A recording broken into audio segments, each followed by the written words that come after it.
1026 થી 1042ના સમયમાં માળવાના પરમાર રાજા ભોજ તથા અણહિલવાડ પાટણના સોલંકી રાજા ભીમદેવે ચોથા મંદિરનું નિર્માણ કર્યું. તે જીર્ણ થતા સમ્રાટ કુમારપાળે સને 1169માં આ મંદિરની રચના પુનઃ કરાવીને ફરીથી મંદિરની મહેમાનો અને જાહો જલાલીનો યુગ શરૂ કર્યો. આ પછી 120 વર્ષે સને 1299ની સાલમાં જ્યારે દિલ્હી સલ્તનતે ગુજરાતનો કબજો કર્યો ત્યારે અલાઉદ્દીન ખિલજીના સેનાપતિ ઉલુગ ખાને મૂર્તિના ટુકડે ટુકડા કર્યા અને ગાડામાં ભરીને તે દિલ્હી લઈ ગયો. સોમનાથનો વિનાશ કરવામાં આવ્યો.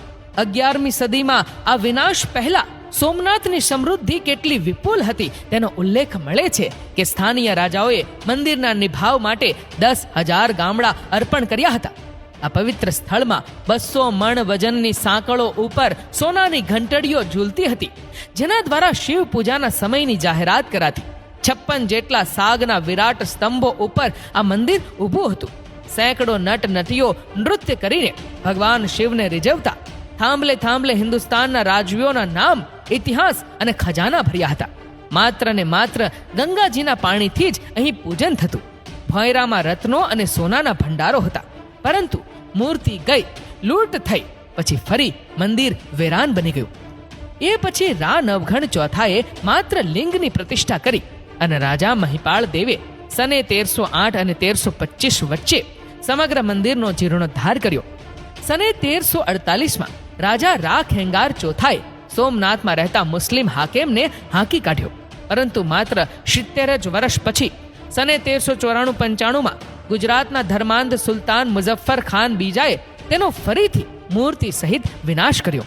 મંદિરમાં મસ્જિદ બનાવી, મૌલવીઓ અને કાઝીઓ રાખ્યા. સોમનાથ ફરી એકવાર ભ્રષ્ટ કરાયું. લોકોએ થોડા જ વર્ષોમાં ફરી નવી મૂર્તિ પધરાવી. સને 1414માં અમદાવાદનો સ્થાપક અહમદ શાહ પહેલો મૂર્તિ ઉઠાવીને લઈ ગયો અને સોમનાથ પાયમાલ કરી મૂક્યું.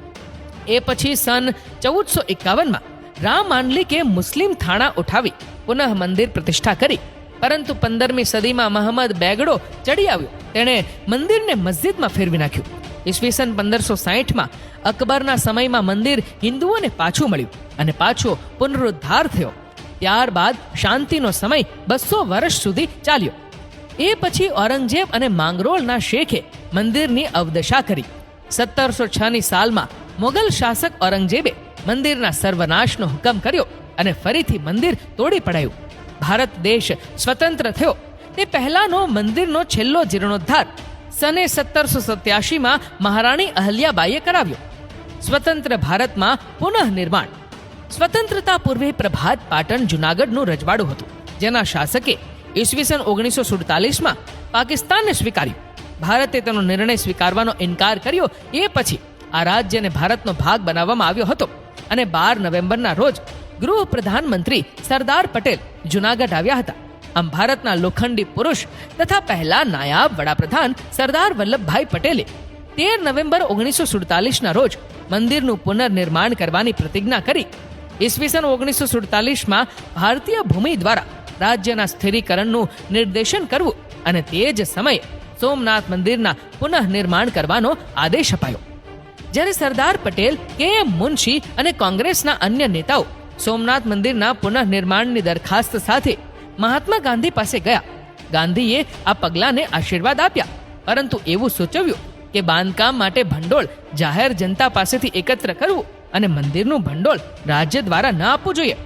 માનવામાં આવે છે કે સોમનાથ મંદિરના નવનિર્માણની ઘોષણા બાદ સરદારે નવા સોમનાથ મંદિરના પ્રાંગણમાં થયેલી સભામાં ધીરજ, ગંભીરતા અને મક્કમ સ્વરે જાહેર કર્યું હતું, આજના શુભ દિવસે અમે એવો નિર્ણય લીધો છે કે ભગવાનના દેવાલયનું પુનઃ નિર્માણ કરીશું અને તે માટે બધાએ બનતું કરવું જોઈએ, કારણ કે આ પવિત્ર કાર્યમાં પ્રત્યેક વ્યક્તિએ પોતાના યથાશક્તિ ફાળો આપવો જોઈએ.